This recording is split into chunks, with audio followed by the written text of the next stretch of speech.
Okay, तो चलो अभी माइटोकॉन्ड्रिया के बारे में डिस्कशन करते हैं, देखते हैं माइटोकॉन्ड्रिया क्या होता है और कहाँ होते हैं माइटोकॉन्ड्रिया, इसका रोल क्या होता है, स्ट्रक्चर कैसे होता है एंड सो ऑन। तो बुक में काफ़ी आसान लिखा है, कोई इसमें मुश्किल बातें नहीं है। 9th क्लास से आप लोगों को आता है, मैं समझाता हूँ, इसके मैंने पॉइंट्स जो है वो बनाए हैं यहाँ पर। तो सबसे पहला पॉइंट मैंने माइटोकॉन्ड्रिया के हवाले से डिस्कस किया है कि ये क्या होता है।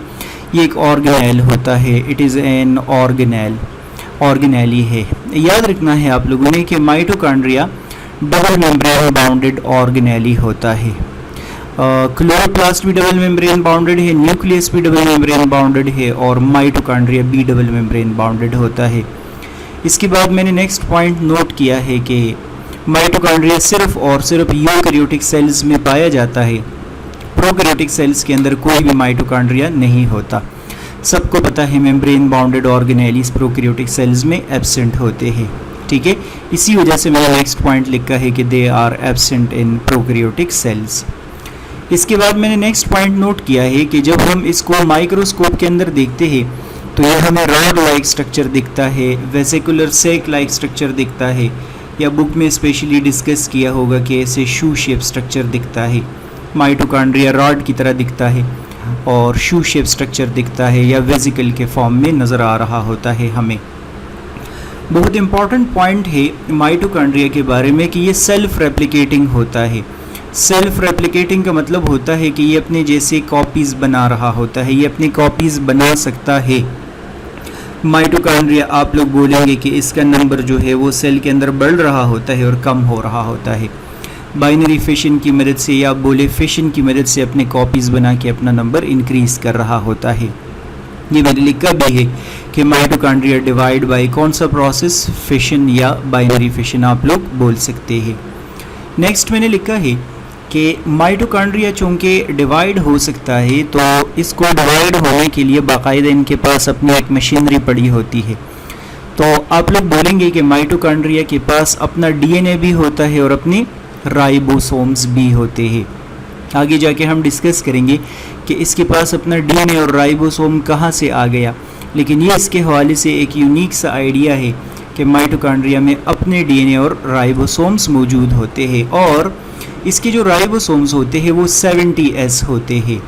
तो आप लोग बोलेंगे कि माइटोकॉन्ड्रिया के जो राइबोसोम्स है वो किसके साथ मैच करते हैं, वो किसके साथ रिजेंबल करते हैं, बैक्टीरिया या प्रोकैरियोटिक सेल के राइबोसोम के साथ रिजेंबल करते हैं। और इसका जो डीएनए होता है वो आप लोग याद रखेंगे वो सर्कुलर डीएनए होता है। ये भी आप लोगों को पता होना चाहिए कि प्रोकैरियोटिक सेल्स के साथ क्या करता है, रिजेंबल करता है। सो डीएनए सर्कुलर है, वो भी बैक्टीरिया के साथ रिजेंबल करता है। राइबोसोम 70S है, ये भी बैक्टीरिया के साथ क्या करता है, रिजेंबल करता होता है। फिर मैंने नेक्स्ट पॉइंट नोट किया है कि the number of mitochondria depends upon the activity of a cell, कि सेल कौन सी एक्टिविटी जो है वो कर रहा है। सपोज करते हैं फॉर वाइल अगर हम फैट सेल्स के अंदर बात करते हैं, एडिपोज टिश्यू के अंदर, तो आप लोग बोलते हैं कि वहाँ पर माइटोकॉन्ड्रिया का नंबर जो है वो कम होता है, माइटोकॉन्ड्रिया नंबर वहाँ पर कम होगा। लेकिन जब हम मसल सेल्स की बात करते हैं तो skeletal muscle cells have the largest number of mitochondria relative to other cells. Skeletal muscle cells में माइटोकॉन्ड्रिया का नंबर इस वजह से ज़्यादा होता है क्योंकि आप लोग देख ले वो पूरी बॉडी को मूवमेंट दे रहा है, पूरी बॉडी को वो लोकोमोशन दे रहा है। आप बोल सकते हैं कि पूरे का पूरा बॉडी का जो स्ट्रेस है सम हाउ वो स्केलेटल मसल्स पे है। तो इस पर्पस के लिए माइटोकॉन्ड्रिया ज़्यादा होने चाहिए। अभी आप लोग डिस्कस करेंगे इस वजह से क्योंकि माइटोकॉन्ड्रिया ने एनर्जी प्रोड्यूस करनी है। नेक्स्ट मैंने नोट किया है कि इसको हम power house of the cell बोलते हैं।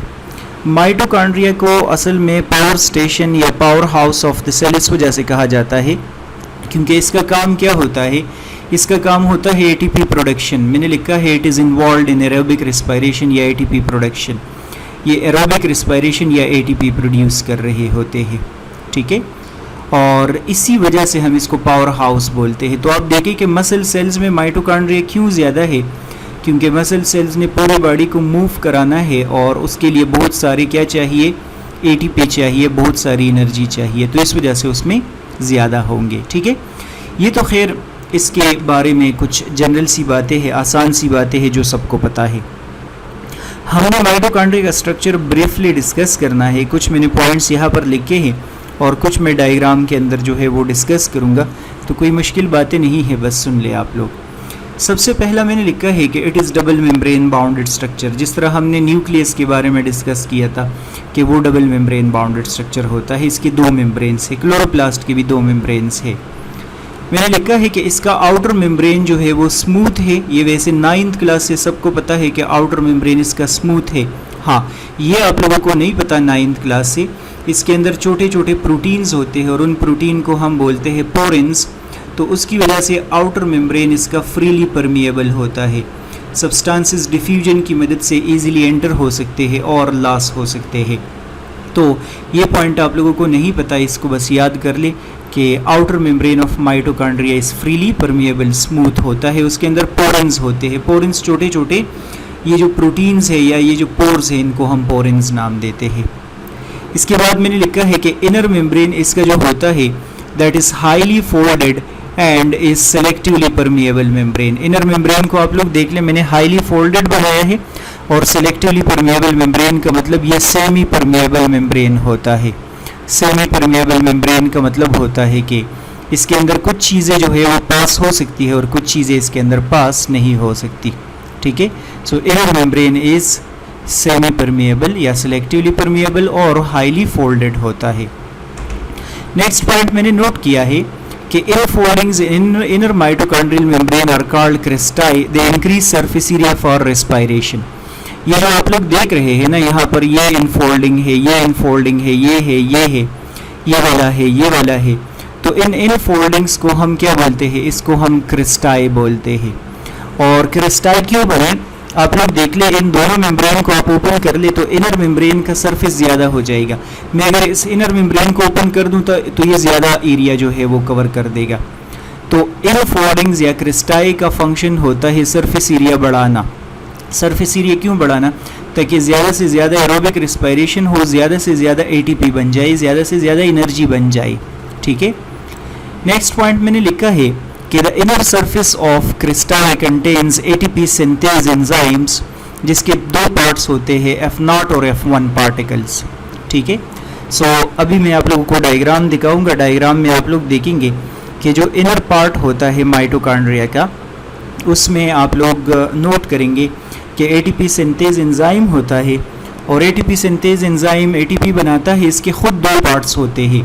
एक पार्ट को हम बोलते हैं F0 पार्टिकल और दूसरे को हम बोलते हैं F1 पार्टिकल। ठीक है, नेक्स्ट लिखा है कि space enclosed bye inner membrane is called matrix, it contains it's circular DNA and ribosome. मैं यहाँ पर आप लोगों के सामने ये डायग्राम से समझाता हूँ, क्योंकि ये जो बातें हैं, ये कौन सी बातें हैं स्ट्रक्चर वाली, ये मुश्किल है लिखना, इसमें बहुत सारा टाइम जो है वो लगेगा। तो आप देख ले कि ये वाला आप लोगों को बिल्कुल बाहर जो नज़र आ रहा है, ये आउटर मेम्ब्रेन है। मैं आउटर मेम्ब्रेन के साथ नोट कर लेता हूँ कि ये फ्रीली परमिएबल होगा, फ्रीली परमिएबल होता है। इनर मेम्ब्रेन को आप लोग देख ले, हाईली फोल्डेड है, जो आप लोगों को नज़र आ रहा है हाईली फोल्डेड है। और दोनों मेम्ब्रेन के बीच में जो स्पेस होता है उसको बोलते हैं इंटर मेम्ब्रेन स्पेस। दोनों मेम्ब्रेन के बीच में स्पेस को क्या बोलेंगे? इंटर मेम्ब्रेन स्पेस हम उसको नाम देंगे। ठीक है, फिर आप लोगों ने डिस्कस किया कि ये इनफोल्डिंग है, ये देख लो, ये अंदर की तरफ गया है, ये इनफोल्डिंग है, इसको क्रिस्टाई बोलते हैं। तो ये क्रिस्टाई है। और अगर आप लोग क्रिस्टाई को देखेंगे ना, तो इस पे छोटे छोटे ऐसे ग्रेन्स नज़र आ रहे हैं, छोटे छोटे ब्लैक कलर के दाने नज़र आ रहे हैं। यह सब एटीपी सिंथेज एंजाइम है। इसको अगर हम ओपन करते हैं तो इसके ये वाला पोर्शन को बोलते हैं F0 पार्टिकल, सेल मेम्ब्रेन के अंदर होता है, ये इसके मेम्ब्रेन के अंदर होता है। और F1 पार्टिकल, ये एटीपी बनाने के लिए एंजाइम होता है। इसके ये दो पार्ट्स आप लोग नोट करेंगे, ये दो पार्ट्स है। तो पहले आप लोगों ने बोला कि माइटोकॉन्ड्रिया के अपने राइबोसोम्स होते हैं जो 70S है, और माइटोकॉन्ड्रिया का अपना डीएनए होता है, वो सर्कुलर डीएनए है। ये नज़र आ रहा है आप लोगों को। जिस जगह में ये राइबोसोम और डीएनए मौजूद है, इस एरिया को हम क्या नाम देते हैं? अंदर वाले एरिया को हम बोलते हैं माइटोकॉन्ड्रियल मैट्रिक्स। Mitochondrial matrix. और फ़र्ज एमसीक्यूज़ आप लोगों को पता होना चाहिए कि माइटोकॉन्ड्रियल मैट्रिक्स में क्या आकर होता है? क्रेब्स साइकिल अकर होता है। So Krebs cycle you need to remember it takes place in mitochondrial matrix, ठीक है। और अगर इन केस पेपर में आता है कि इलेक्ट्रॉन ट्रांसपोर्ट चेन कहाँ कर होता है, तो आप बोलेंगे इलेक्ट्रॉन ट्रांसपोर्ट चेन हमेशा इनर माइटोकॉन्ड्रियल मेम्ब्रेन पे होता है, ठीक है। सो क्रेब्स साइकिल मैट्रिक्स में हो रहा है और electron transport chain inner mitochondrial membrane पे बनता है। और क्रिस्टल सरफेस एरिया इंक्रीज करते हैं ताकि एटीपी का प्रोडक्शन है वो क्या हो, वो ज़्यादा से ज़्यादा हो। तो ये क्या है, यह माइटोकॉन्ड्रिया का स्ट्रक्चर है। आसान सा है, बुक से रीड कर ले, डायग्राम के साथ मैच कर ले, आसानी से हो जाएगा। हाँ, यहाँ पर ये जो एक्स्ट्रा रीडिंग मटेरियल में कुछ इन्फॉर्मेशन दी है तो मैं ये समझाने की कोशिश करूँगा, इसको आप लोग अंडरस्टैंड कर ले, क्योंकि ये आप लोगों के लिए मे बी के न्यू इन्फॉर्मेशन हो। लिखा है कि माइटोकॉन्ड्रिया और chloroplast display similarities with bacteria like both self replicating organelles, both have their own genetic system and metabolic machinery, i.e. both have small circular DNA और all kinds of RNA and ribosome।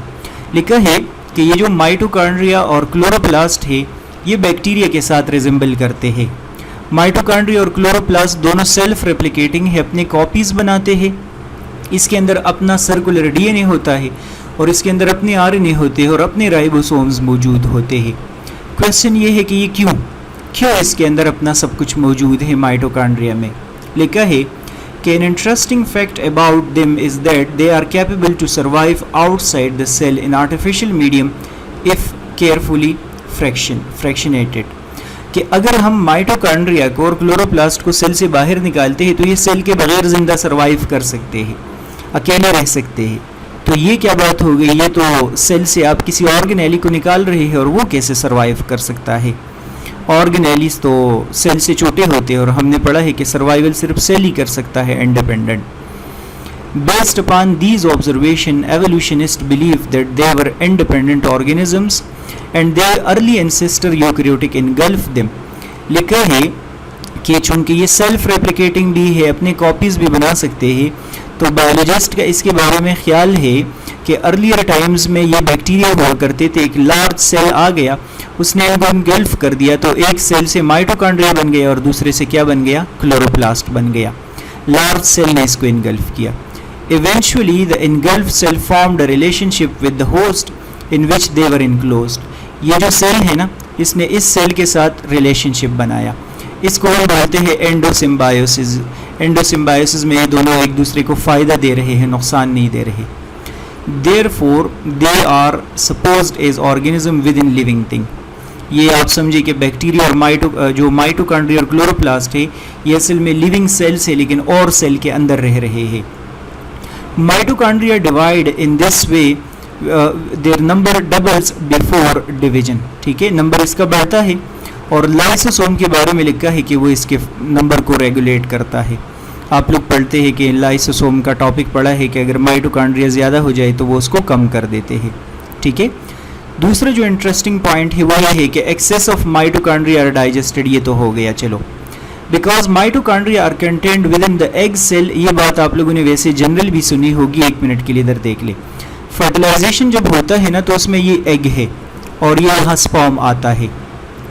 ये देख ले, यहाँ पर egg में mitochondria है। अच्छा, जब स्पर्म आता है ना तो स्पर्म का सिर्फ और सिर्फ फर्टिलाइजेशन के दौरान सिर्फ और सिर्फ न्यूक्लियस ट्रांसफ़र होता है इधर, बाकी स्पर्म इधर रह जाता है। तो ये जो एग है इससे जाइगोट बनेगा। अब मुझे आप लोग ये बता दें कि इस जाइगोट से जब ह्यूमन बनेगा, इंडिविजुअल बनेगा, तो इस इंडिविजुअल में सारे का सारा माइटोकॉन्ड्रिया किधर से आएगा? आप लोग मुझे बताइए कि मेल से आएगा या फीमेल से, मदर से आएगा या फादर से आएगा? सो ये पॉइंट डिस्कस किया है कि माइटोकॉन्ड्रिया हमेशा जो आता है वो मदर साइड से आता है। मेल हो या फीमेल हो, जो भी बंदा हो, उनमें माइटोकॉन्ड्रिया मदर का ही होता है। तो बस आसान है, समराइज़ करने की कोई ज़रूरत नहीं है मेरे ख्याल में। लाइक, सब्सक्राइब, शेयर करना है तो कर दे। नेक्स्ट वीडियो लेक्चर देख ले। गुड बाय, अल्लाह हाफिज़।